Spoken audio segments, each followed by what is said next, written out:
மாமா எனக்கு நைட்டில் மொச்சை போட்டு பச்சைப்பயிர் போட்டு ஒரு டேஸ்டியாக ஹெல்த்தியாக ஒரு டின்னர் பண்ணி தெரியா அன்னைக்கு கொண்டாடு பண்ணி கொடுத்தியே. ஆமாம், அதே மாதிரி பண்ணித்தான் மாமா. சாப்பிட போல இருக்கு, பண்ணிடுவோம். என் ஒய்ஃப் என்கிட்ட வந்து வெள்ளை மொச்சையும் பச்சை பயிரும் போட்டு ஒரு ஹெல்த்தி ஃபுட் பண்ண சொல்லியிருந்தாப்புல. அதுக்காண்டு பச்சை பயிரெலாம் ஊற வச்சுட்டேன். இப்போ இதை குக்கரில் வச்சுட்டோம். ஒரு 5 விசில் வரட்டும். வந்ததுக்கப்புறம் பார்க்கலாம். அவ்வளோதான், 5 விசில் வச்சதுக்கப்புறம் ஓப்பன் பண்ணியாச்சு. எல்லாம் நல்லா வெந்துருச்சு. இதை ஒரு சின்ன பவுலுக்கு மாற்றிட்டோம். இப்போ இதில் வந்து பார்த்திங்கன்னா ஒரே ஒரு பெரிய வெங்காயம் நல்லா பொடிசாக நறுக்கி அதில் போட்டுருங்க.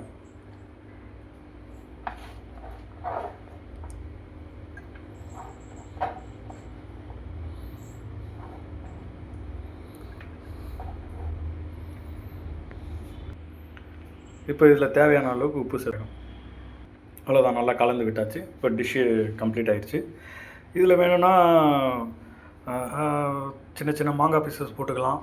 அப்படி இல்லைன்னா மிக்சர் மிக்ஸ் பண்ணலாம், இல்லை தக்காளி கூட போட்டுக்கலாம். ஆனால் நான் இன்றைக்கி வெறும் வெங்காயம் மட்டும் மிக்ஸ் பண்ணி சிம்பிளாக ரெடி பண்ணியிருக்கேன். இப்போ எடுத்துன்னு போயிட்டு என் பாப்பா கிட்ட கொடுத்துடலாமா?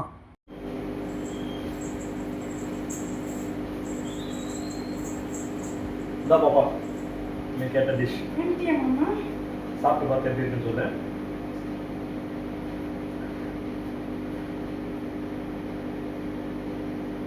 உப்பு கரெக்டாக இருக்கா? டேஸ்ட்டே நல்லா இருக்கு மாமா. Okay, ton.